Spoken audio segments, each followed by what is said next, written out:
Bem-vindos de volta ao Fatos África. No vídeo de hoje vamos analisar, sem rodeios, os impactos reais que o governo de Daniel Chapo enfrentará com as medidas propostas por Venâncio Mondlane. As promessas de Mondlane vão além das palavras e envolvem mudanças radicais em diversas áreas. Esses desafios não serão fáceis de lidar para o governo de Chapo e, se ele não se ajustar, pode haver um grande confronto político, social e econômico. Vamos entender os impactos mais profundos dessas medidas. Uma das mudanças mais impactantes envolve o sistema de justiça e a repressão policial. Mondlane não se calou ao falar sobre a necessidade de responsabilizar os abusos cometidos pela polícia, especialmente em relação à violência contra a população. Ele anunciou que, se o governo continuar a oprimir e assassinar cidadãos, a polícia será chamada a pagar com a mesma moeda. Ou seja, ele defende que os abusos de poder dos agentes de segurança não serão mais tolerados. Isso significa que o governo de Chapo terá que enfrentar uma pressão imensa sobre suas forças de segurança. A estrutura do Estado, que se acostumou a usar a força para intimidar a oposição e controlar a população, terá que passar por uma transformação radical. Esse é um ponto crucial, porque o regime de Chapo tem uma longa história de usar a polícia como instrumento para suprimir manifestações e silenciar críticas. Se as propostas de Mondlane forem implementadas, o governo terá que repensar a sua estratégia de segurança. Não só haverá uma mobilização popular ainda maior, mas a possibilidade de enfrentar resistência por parte dos próprios membros da polícia também aumentará.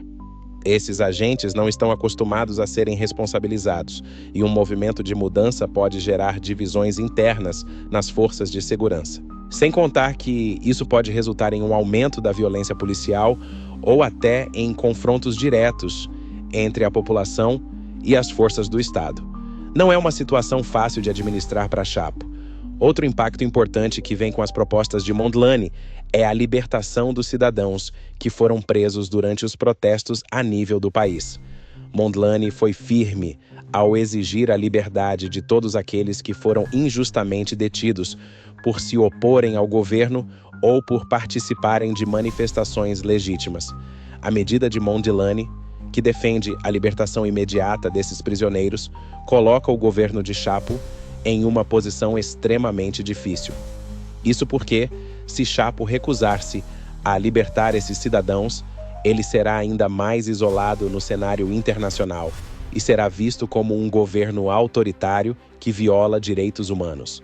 A pressão interna e externa aumentaria significativamente, já que muitas dessas prisões ocorreram após protestos pacíficos, e a repressão desmedida a vozes dissidentes é uma das críticas mais duras que o regime de Chapo tem enfrentado.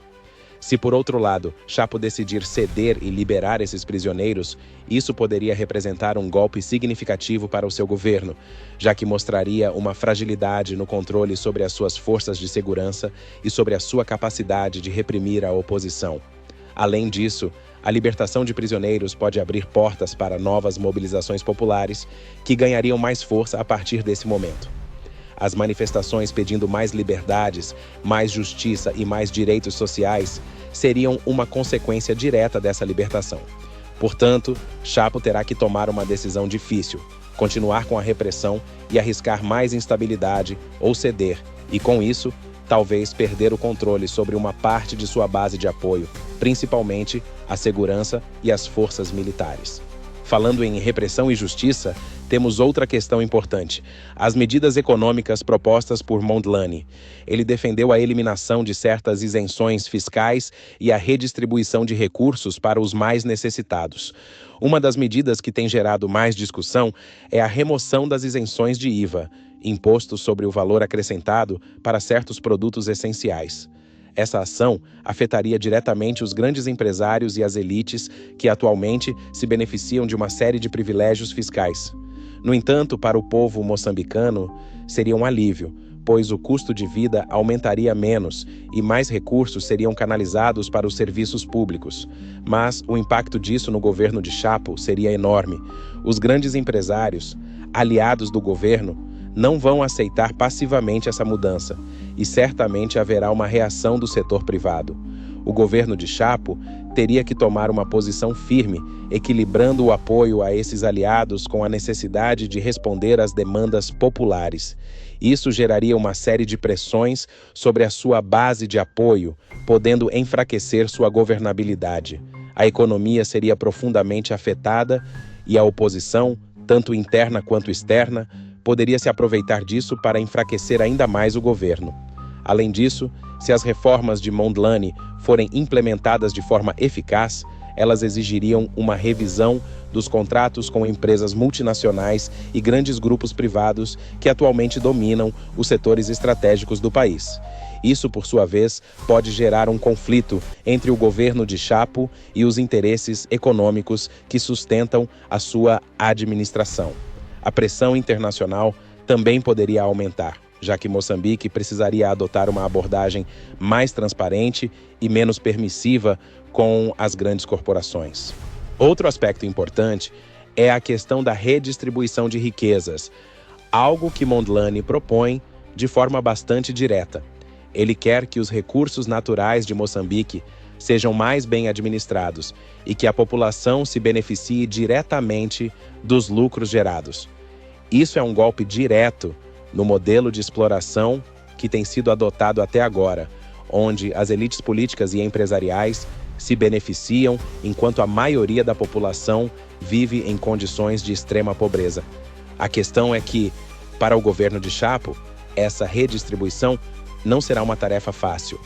Existem muitos interesses envolvidos e qualquer mudança nesse sentido poderia gerar uma crise de confiança tanto dentro do governo quanto nas relações com investidores estrangeiros.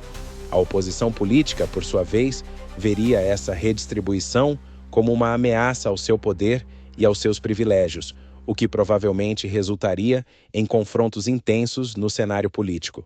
Por fim, a situação política do país seria profundamente afetada. O governo de Chapo, que tem se baseado em uma base de apoio, em grande parte composta por militares e policiais, terá que lidar com a reação dessas forças se as propostas de Mondlane forem levadas a sério. A proposta de Mondlane de responsabilizar aqueles que oprimem a população pode levar a uma polarização ainda maior, com um possível colapso das alianças políticas que sustentam Chapo no poder. A resistência, principalmente de setores ligados à repressão, poderia tomar uma proporção imprevisível, gerando uma instabilidade política que o governo não está preparado para enfrentar. Resumindo, o governo de Daniel Chapo não tem escolha a não ser enfrentar um dilema gigantesco. As reformas propostas por Venâncio Mondlane, se implementadas, colocam em xeque as bases de sustentação do governo atual. Desde a reforma nas forças de segurança até a redistribuição dos recursos do país, os impactos serão profundos e não haverá um caminho fácil para Chapo. O risco de um confronto direto com a população, com a oposição e até mesmo com seus próprios aliados é real. A pergunta que fica é: até onde o governo de Chapo irá para manter o controle, ou será que ele cederá às mudanças exigidas pela população e por Mondlane? O futuro de Moçambique pode depender diretamente dessa resposta. Deixe sua opinião nos comentários e compartilhe esse vídeo para que possamos continuar acompanhando os rumos dessa história. Se inscreva no canal e ative as notificações para mais análises como essa. Até o próximo vídeo.